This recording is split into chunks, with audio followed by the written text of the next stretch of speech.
Have you ever wondered why Europeans specifically targeted black Africans for enslavement? Or why the institution of slavery, in its most inhumane form, was introduced during a time when such degradation was largely unseen? In this video, we'll dive into the history of slavery, exploring why Europeans chose Africans, how the transatlantic slave trade began, and the devastating consequences that followed. Let's begin. Slavery, a dark institution that has persisted across time and cultures, played a monumental role in shaping the early Americas. The North American colonies, Central America, South America, and the Caribbean all relied on the labor of enslaved Africans and their descendants to fuel their economies. But why Africans? First, let's clear a common misconception. There was nothing inherently different about the people of Africa that made them more suitable or vulnerable to enslavement. It's important to understand that the Europeans' decision to enslave Africans wasn't based on inherent physical or intellectual qualities, but on a combination of economic convenience and deeply rooted racial prejudices. Europeans viewed black Africans as inferior, and this belief justified their exploitation. But remember, any system that thrives on forced labor and coercion is far from fair, regardless of how it's framed. Now, let's dig deeper into the motivations behind European colonization. The exploration of the Americas, beginning with Christopher Columbus's voyage in 1492, was not driven by noble ideals or a spirit of adventure, as many are taught in schools. Instead, the primary goal was wealth accumulation. European powers, Spain, Portugal, the Dutch, the British, and the French, sought riches in gold, silver, land, and profitable crops like sugar and tobacco. This wealth wasn't just for the explorers themselves.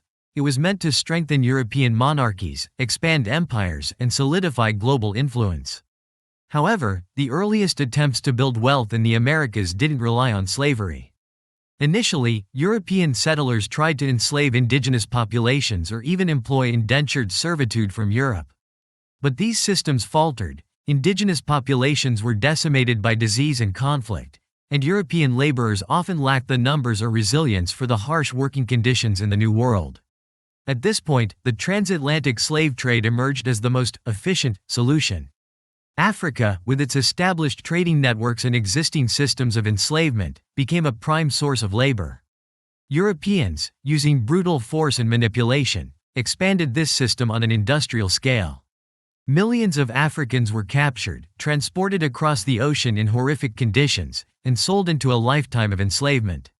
The survivors of these brutal voyages were forced to work on plantations, in mines, and in households, generating enormous wealth for European powers, all at the expense of human dignity and freedom. The legacy of this trade is profound. Not only did it devastate African societies, stripping them of generations of people, but it also built the economic foundations of the modern Americas, laying the groundwork for centuries of racial inequality. Through this exploration of history, we see how the thirst for wealth and power led to the brutal exploitation of millions of people. Slavery was not an inevitable outcome, but a choice driven by greed, prejudice, and a disregard for human life. The question we must ask ourselves today is how we acknowledge this painful history and work towards a world where such exploitation is never repeated. Let's travel back to the early 16th century. A time when the Spanish colonists arrived in Central and South America and seized control of vast silver and gold mines once operated by the powerful Incan and Aztec empires. With the fall of these mighty civilizations, the Spanish wasted no time in exploiting the land and its people. They forced native populations into grueling labor, extracting precious metals under horrifying conditions. For the colonists, the goal was simple: amass as much wealth as possible with minimal costs, which often translated into no costs at all. These indigenous workers were never meant to be compensated, only driven to their physical limits. The methods used by the Spanish colonizers were nothing short of brutal. Native laborers were pushed to the brink of exhaustion, and any sign of slowing down was met with cruel punishment. Some were mutilated, having their hands, arms, or legs cut off for failing to meet impossible extraction quotas. Others were simply threatened with death if they didn't work fast enough.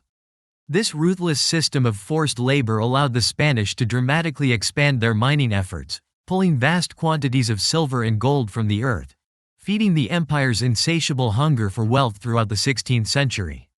This silver boom, particularly from the mines of Potosi in present-day Bolivia, fueled the Spanish Empire's dominance in global trade, making Spain the wealthiest and most powerful nation in Europe at the time. The influx of silver had far-reaching consequences, inflating the European economy and changing the course of global commerce for centuries.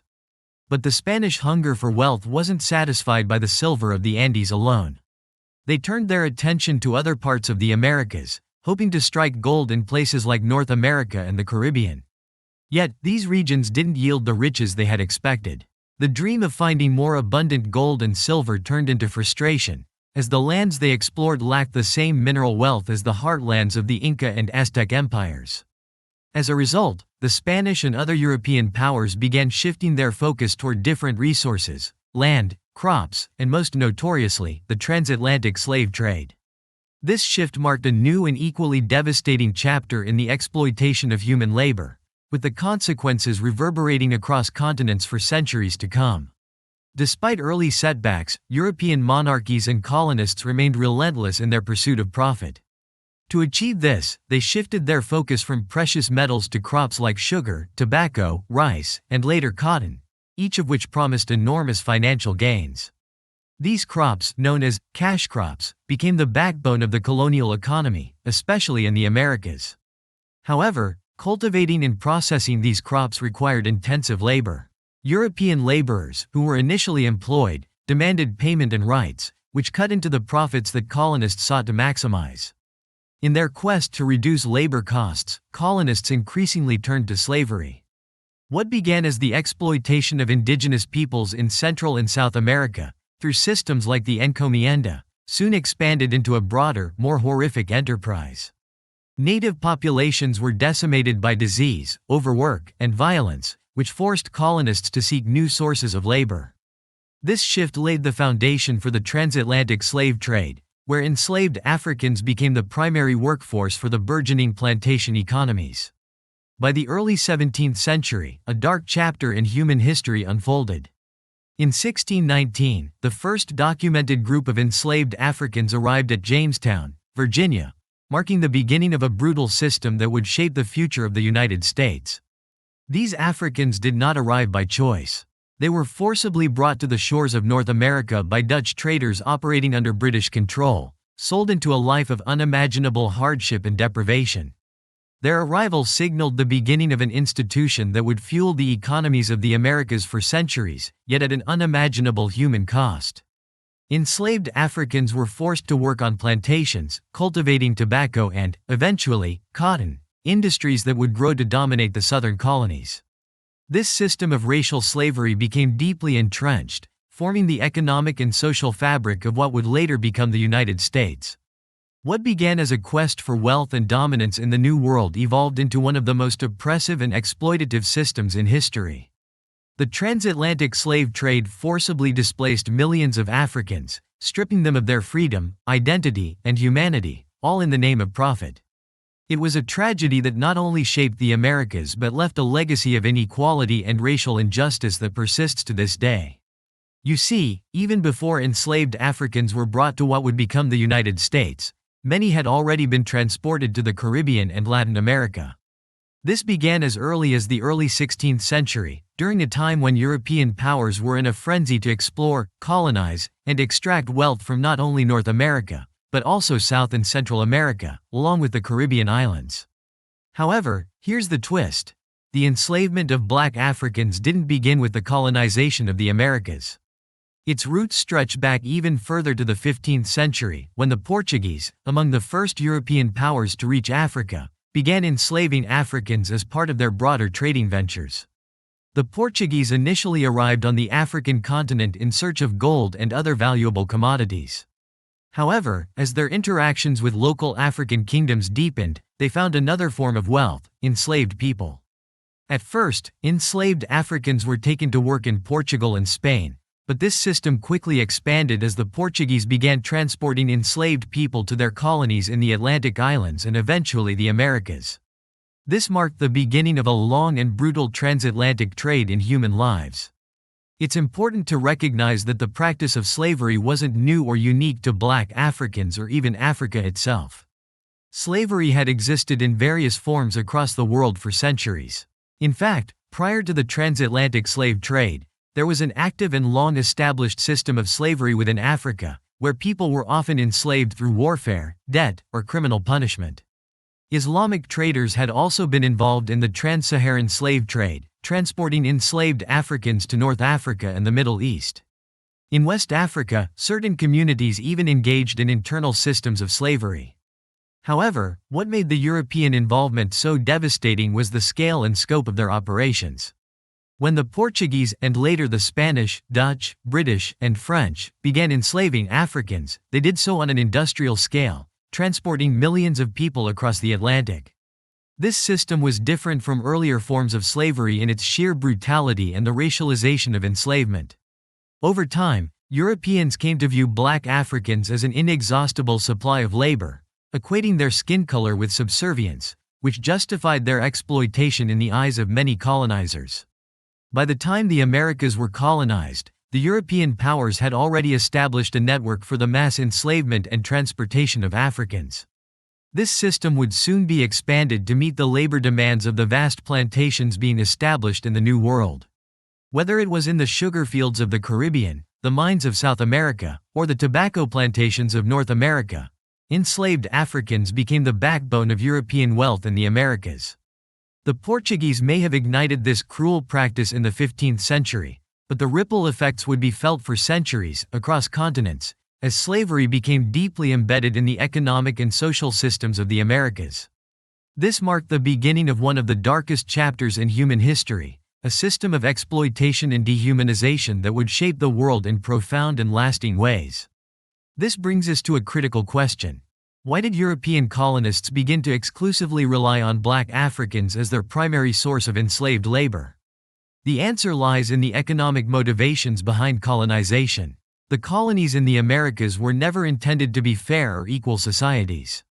From the start, their purpose was to generate immense wealth for European powers, and the fastest way to do that was by cutting labor costs, specifically by not paying for labor at all. Wealthy colonists, particularly those who owned large plantations, recognized that their profits could be maximized by relying on enslaved labor. At first, they attempted to enslave indigenous people, but many indigenous populations were ravaged by European diseases or resisted enslavement. European laborers, meanwhile, were expensive, and many were unwilling to endure the harsh conditions of plantation life. So, colonists increasingly turned to enslaved Africans. This shift began in the 16th century, expanded rapidly in the 17th and 18th centuries, and by the 19th century, there was a significant population of enslaved Africans and their descendants throughout the Americas.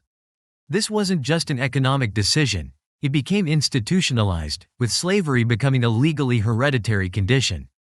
This meant that children born to enslaved mothers automatically inherited their enslaved status, ensuring a perpetual supply of labor for plantation owners. It was a heart-wrenching system that robbed generations of their freedom, dignity, and humanity. The widespread use of enslaved Africans, particularly in the Caribbean, South America, and the southern United States, was deeply tied to the profitability of cash crops like sugar, tobacco, and later, cotton. These crops were labor-intensive, and plantation owners relied heavily on enslaved people to sustain the enormous profits they were reaping. By the 19th century, the system of racialized slavery had become deeply entrenched, with entire economies depending on the labor of enslaved Africans. It wasn't just about wealth anymore. Slavery had become a fundamental part of the social and legal fabric of the Americas. Enjoying the video so far? If yes, please support us so we can continue creating more content for you. Don't forget to subscribe to our channel and give this video a thumbs up. Your support helps us bring you more insights into important historical topics. We're building a strong community here, and your support is essential. If you're enjoying the content so far, consider subscribing and giving this video a thumbs up. Now, let's dive back into our discussion. When Europeans first arrived in the Americas, they initially attempted to enslave the indigenous populations, but this system couldn't be sustained for several reasons. First, Native Americans were deeply familiar with the land, making escape or rebellion more likely. They could navigate the forests, mountains, and rivers with ease, while the European colonists were unfamiliar with these territories and struggled to maintain control. Additionally, the colonists themselves were vulnerable to diseases like malaria and other illnesses common in the Americas, for which they had no immunity. Moreover, the introduction of new diseases from Europe devastated Native American populations, further complicating the colonists' attempts to enslave them. The combination of widespread genocide, disease outbreaks, and the difficulties of controlling native labor made large-scale enslavement of Native Americans less feasible. So, European colonists turned to Africa as a more practical source of labor, and this marked the beginning of a deeply troubling chapter in history. Why West Africa, specifically? Several factors made this region a prime target for European powers. First, West Africa's proximity to European trading ports made contact and transportation more practical and efficient. European ships could navigate the Atlantic and reach the coastlines of West Africa relatively easily. Secondly, West Africans had experience with the agricultural techniques needed for the mass cultivation of crops like sugar, tobacco, and cotton, crops that were vital to the economic success of the colonies in the Americas. During the transatlantic slave trade, an estimated 9 to 12 million people were forcibly transported from Africa to the Americas as human cargo, enduring unimaginable conditions on the Middle Passage. Yet, even after this mass importation of enslaved people, colonists sought ways to sustain the institution of slavery within the colonies themselves. A horrifying practice emerged. The legal and institutional framework was established to make slavery hereditary. This meant that children born to enslaved mothers automatically inherited their enslaved status, creating a system where generations of African descendants were born into bondage with no chance of freedom. If you're interested in learning more about this, we have a detailed video on the topic of slave breeding that you can check out. This shift in colonial practices ensured that even if the transatlantic slave trade diminished, slavery would continue within the colonies for generations. To justify this never-ending cycle of enslavement, a disturbing ideology took root, one that would have long-lasting consequences. Over time, colonial powers developed the concept of scientific racism, using pseudoscientific claims to argue that people of African descent were inherently inferior and suited for enslavement. This racialization of slavery became a tool to rationalize the brutal system, allowing it to persist for centuries.